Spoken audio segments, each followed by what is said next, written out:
একজন আইনজীবী একজন শিক্ষকের কাছে একটি কুয়ো বিক্রি করলেন।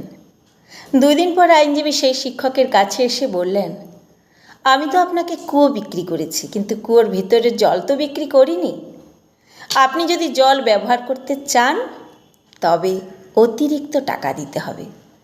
শিক্ষক হেসে উত্তর দিলেন, হ্যাঁ, আমিও আপনাকে বলতে যাচ্ছিলাম, আপনার জল আমার কুয়ো থেকে নিয়ে যান, না হলে আগামীকাল থেকে আপনাকেই আমার কুয়োয় জল রাখার জন্য ভাড়া দিতে হবে। আপনাকেই ভাড়া দিতে হবে আমার কুয়োতে জল রাখার জন্য।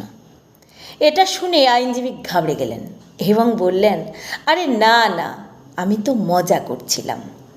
শিক্ষক হেসে বললেন, আমরাই আইনজীবী ও বিচারপতি তৈরি করি। আমরা শিক্ষকরাই কিন্তু আইনজীবী বিচারপতি তৈরি করি। শিক্ষকের সাথে একদম চালাকি নয়। শোনালাম গল্প, সংগৃহীত গল্প। মূল গল্প আকবর এবং বীরবল থেকে নেওয়া। কেমন লাগলো জানাবেন। নমস্কার।